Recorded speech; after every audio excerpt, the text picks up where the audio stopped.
So one time I was minding my own business, bagging up some groceries, and I noticed something about my hands. I was just looking. I was focusing on the colors and forms and shapes and lines and the movement. And you could say I was leaning into it. I was experiencing it very directly. And then suddenly something just changed. It was very obvious that my hands were filling the bags of groceries. There wasn't someone witnessing that happening. It wasn't like I'm the one putting groceries in the bag and I'm using my hands to do it. It was like hands, groceries, bag, all as one seamless movement. And it was just happening. It was bagging itself. Groceries jumping into the bag, or the hands moving on their own and moving groceries into the bag, or the bag is bagging groceries into itself. Now, none of these ways of saying this are exactly how it is or how it was. These are just ways of trying to say how it wasn't, meaning there was no sense of a person who's looking out through the eyes, experiencing a world out there where things are happening. It was as if that person suddenly just dissolved into the happening, or the happening was happening to itself, but fully immersed and rather intimate. It wasn't a watcher state. It wasn't like someone's watching that happen from a place called awareness or as awareness. It was nothing like that. And so once that's tasted, once that experience of complete immersion is seen, felt, and known to be natural, known to be just the way this is, it's very hard to go back. Now, once that's experienced for the first time, it's often the case that people don't remain there, or that the experience isn't stable. It's often followed by feeling like you've contracted back into the self or to the mind or to the head. And then you kind of go, wow, that was a cool experience. I want to have that again. But of course, the one that contracted back out of the experience is never going to have that experience. It's just sort of a memory. Because the truth of it is that's always happening. And the mind overlays this perception of separation, of self and other, of object and subject. The object being the hands moving the groceries, the colors, forms, movement, all of it. And the subject being the person who seems to be doing that, who seems to be aware of that. So that's an overlay, it's an illusion. Now, when we see how reality is without that illusion, it's quite surprising because it's not just a new way of thinking. It's not a paradigm. It's nothing to do with thinking. It's nothing to do with the way we're perceiving through the mental lens.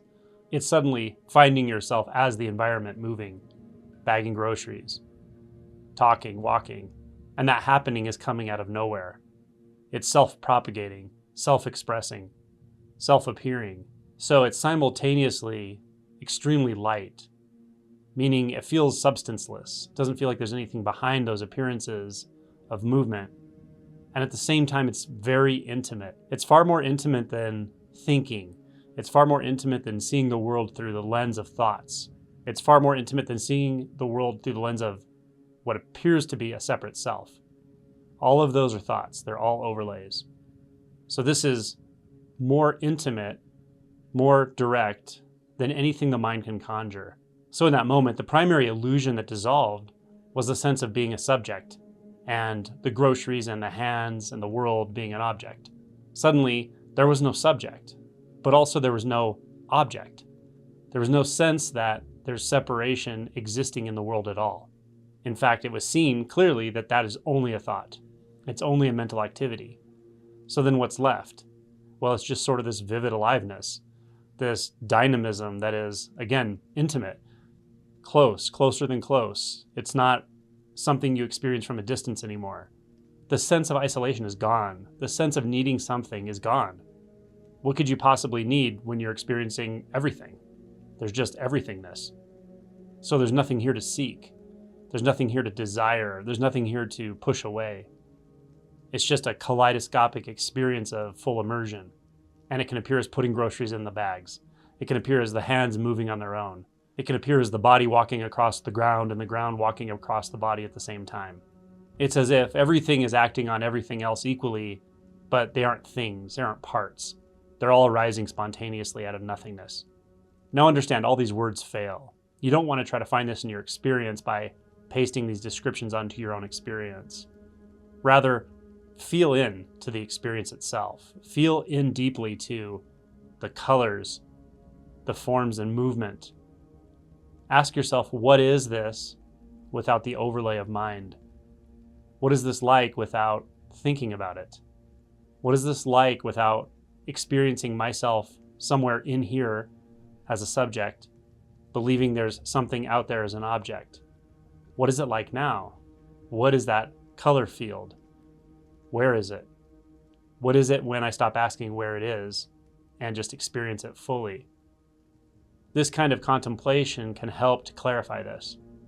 And another important point I want to make about this is that when we're approaching awakening, we often do something like self-inquiry, or we work on a koan, or we sit and contemplate the nature of mind or self or thoughts. We tend to do that mostly while we're meditating or sitting in silence, although we can carry it throughout the day. But with this kind of work, when we're starting to investigate the nature of presence itself, the nature of appearances themselves, it's important to actually learn to do this continuously, to carry it with you for moments at a time, then 10 minutes at a time, then an hour at a time, until it starts to feel seamless, until it starts to feel effortless. At first, it'll feel like you have to apply effort because you have to keep reminding yourself. And you have to keep asking questions to make sure your attention's not constantly attuned into the mind. But after a while, it's as if the colors start drawing you in. The movement starts drawing attention in. It becomes sweet. It becomes interesting. It becomes intimate. It becomes intuitively true, real, important. And so from there, you can carry this experience of leaning into the visual field through different moments, through transitions from sitting to standing to walking, through transitions from meditating to getting up and interacting with someone, and then back again. So it's important to start to carry this with you continuously, although of course you're not carrying it. There's no one in there doing that. So don't get tripped up on the beliefs about that.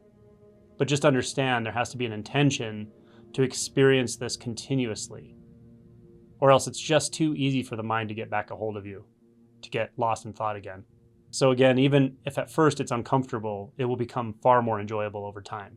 And at some point, you'll see the hands move on their own. The feet walk on their own, just like the sun rises and just like the wind blows. Nothing needs done. Everything's already done. Everything's already happening. Everything that could happen, ever will happen, or ever did happen is all right here, perfectly manifesting as whatever appearances are experienced now, now, now.